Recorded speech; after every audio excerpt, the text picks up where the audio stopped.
أخي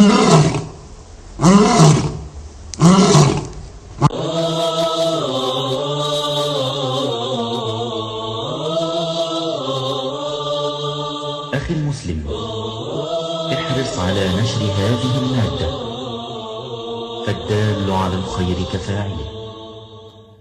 يا أيها الذين آمنوا إن تنصروا الله ينصركم ويثبت أقدامكم.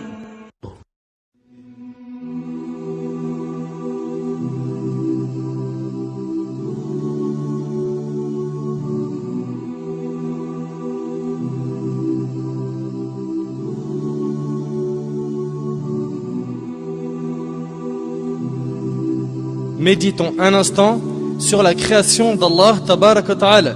Mon frère, ma sœur, imagine qu'un jour tu te retrouves face à un tableau magnifique.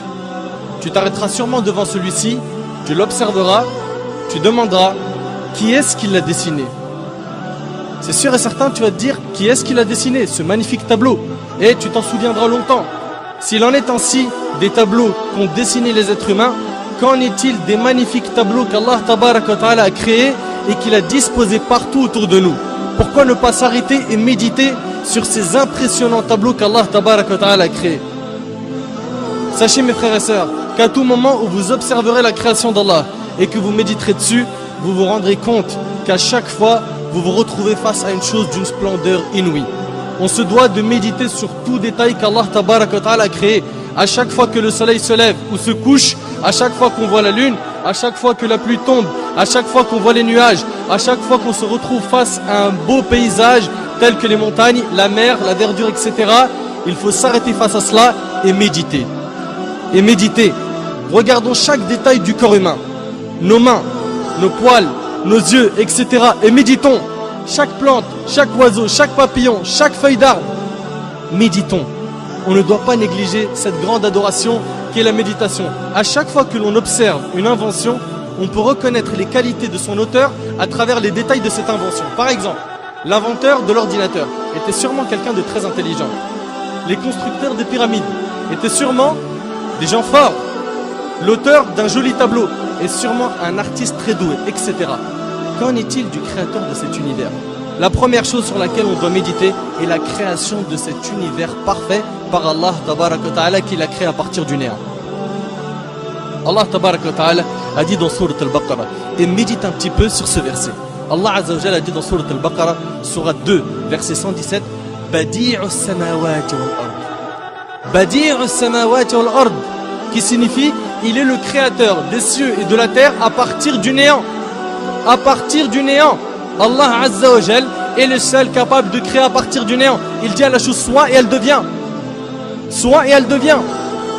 Cela signifie que les cieux et la terre sont des chefs-d'œuvre qu'Allah Tabarak wa Ta'ala a créés. Regardez subhanallah.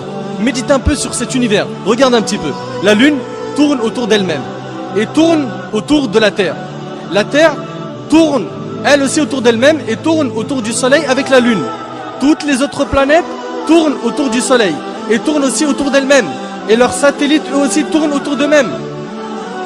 Et tout ce système solaire, comprenant le soleil, la terre, la lune, les planètes, les satellites, les étoiles, etc. Tout cela appartient à notre galaxie qui est la Voie lactée. Subhanallah, c'est quoi cette perfection? C'est quoi cette perfection? La méditation sur la création d'Allah Tabarak wa Ta'ala va donc nous aider à laver nos cœurs. Si tu observes la mer par exemple, combien de gouttes d'eau y a-t-il dans ces mers et ces océans? Comment cela se fait-il qu'il y a certaines mers qui ne se mélangent pas alors qu'elles se rencontrent? Comme dans le détroit Gibraltar. Comment cela se fait-il qu'elles ne se mélangent pas? Et pourquoi l'eau salée de cette mer qui s'évapore puis qui se transforme en nuage et nous parvient n'est-elle plus salée? L'eau de la pluie. Subhanallah, ça part d'une eau salée et ensuite c'est de l'eau qui n'est plus salée.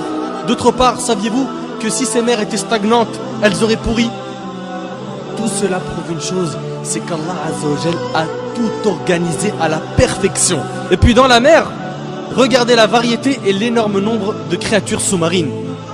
Médite un petit peu sur les poissons. Regarde, subhanallah, leur couleur. Regarde un petit peu comment ils sont, leur taille, leurs yeux, leur mode de vie. Regarde tous ces poissons, subhanallah, ils sont tous nourris. Tous ils mangent à leur faim.